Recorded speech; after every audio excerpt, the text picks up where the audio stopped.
ஒரு வீட்டில் ஒரு நல்ல எலி இருந்துச்சாம். அது அந்த வீட்டு கோழி, அந்த வீட்டு ஆடு, அந்த வீட்டில் இருக்கக்கூடிய வான்கோழி ஆகியவற்றோடு நல்ல நட்பாக பழகுச்சான். அது அப்பப்போ அந்த வீட்டில் இருந்த பொருட்களை எல்லாம் கடிச்சு தின்னுட்டு இருந்துச்சான். அந்த வீட்டு எஜமானர் யோசிச்சாராம், இந்த எலியை பிடிப்பது எப்படி அப்படின்னு. அப்படி அவர் யோசிச்சதில் ஒரு எலிப்பொறி வாங்கி வைக்கலாம்னு அவருக்கு தோணுச்சான். அவர் ஒரு எலிப்பொறி வாங்கி வந்துட்டாரு.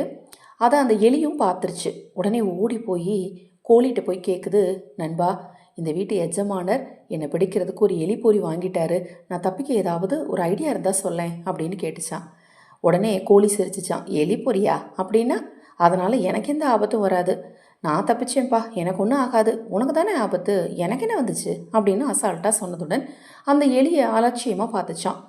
அடுத்தது, நம்மளை காப்பாற்ற அந்த கோழி தான் ஹெல்ப் பண்ணலை, போய் வான்கோழிகிட்ட கேட்கலாம் அப்படின்னு சொல்லி வான்கோழிகிட்ட போய் எலி கேட்டுச்சான். என்னை காப்பாற்றுறதுக்கு ஏதாவது ஒரு ஐடியா இருந்தால் சொல்லேன் அப்படின்னு. உடனே, உன்னை எலிப்பொறியை பார்த்து நான் எதுக்கு பயப்படணும், நானே ரொம்ப தைரியசாலி, எனக்கு அதனால் எந்த பிரச்சனையும் வரப்போகிறது கிடையாது, உனக்கு பிரச்சனை வந்துச்சுன்னா அதுக்கு நான் என்னப்பா பண்ண முடியும் அப்படின்னு சலுப்பாக சொல்லிடுச்சான் வான்கோழி. திருப்பி ரொம்ப மனம் வெறுத்து போய் ஓடி போய் ஆட்டுக்கு பக்கத்தில் போய், ஒரு ஆடு வளர்த்தாங்களாம், அந்த ஆடு பக்கத்தில் போய் நின்றுட்டு சொல்லுது திருப்பி. எலி என்னை வந்து இப்படி பிடிக்க போகிறாரு இந்த எஜமானன், எலிப்பொறி வச்சுருக்காரு, நான் நைட்டு தெரியாமல் இருட்டில் போய் எலிப்பொறியில் மாட்டிக்கிட்டால் என்ன பண்ணுறது, ஏதாவது ஐடியா இருந்துச்சுன்னா சொல்லுன்னு, நான் எவ்வளோ பெரிய உருவம், எனக்கு அந்த எலிப்பொறியால் எந்த பிரச்சனையும் வரப்போகிறதில்ல, பிரச்சனை வந்தால் உனக்கு தான் வரப்போகுது, உன் பிரச்சனையை தீர்க்கறதுக்கு என்கிட்டலாம் ஐடியா இல்லைப்பா அப்படின்னு சொல்லிடுச்சு. உன்னை எலி ரொம்ப கவலையோடு இருந்துச்சான்.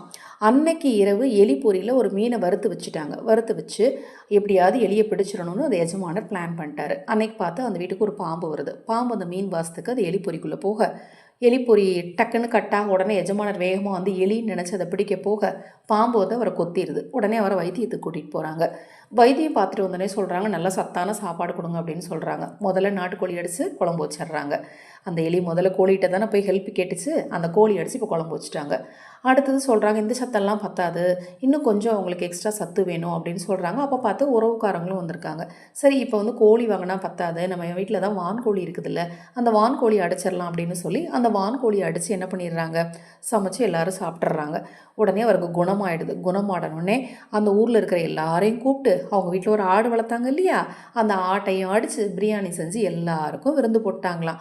ஆக மொத்தம் இந்த எலி போய் யார்ட்டெல்லாம் ஹெல்ப் கேட்டுச்சு, கோழிகிட்ட கேட்டுச்சு, வான்கோழிகிட்ட கேட்டுச்சு, அந்த வீட்டில் வளர்ந்து இருக்கக்கூடிய ஆடுகிட்டையும் போய் கேட்டுச்சு. ஆனால் யாருமே ஹெல்ப் பண்ணல. எனக்கு என்னப்பா அப்படின்னு சொல்லி, நான் தான் உன்னை விட பெரியவனாக இருக்கிறேன், என்னால் எந்த பிரச்சனையும் சமாளிக்க முடியும், பிரச்சனை உனக்கு தான் அப்படின்னு சொல்லி கேலி பண்ண அந்த மூணுமே செத்து போச்சு. செத்து சமைச்சு சாப்பிட்டுட்டாங்க.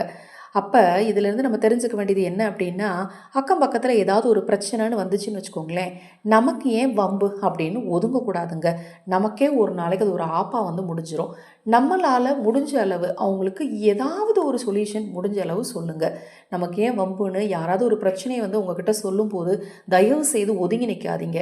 அவங்களுக்கு ஆறுதலாக 2 வார்த்தை மட்டுமாவது சொல்லுங்கள். ஏன்னா ஆறுதலான வார்த்தைகள் தான் இப்போ இருக்கக்கூடிய காலகட்டத்தில் ரொம்ப ரொம்ப தேவையான ஒரு விஷயமா இருக்குங்க. நான் சொன்ன இந்த கதை உங்களுக்கு ரொம்ப பிடிச்சிருக்கும்னு நினைக்கிறேன். தவறாமல் இதை உங்கள் நண்பர்களுக்கும் உறவினர்களுக்கும் ஷேர் பண்ணுங்கள். அப்படியே நம்ம சேனலை லைக் பண்ணி சப்ஸ்கிரைப் பண்ணிடுங்க.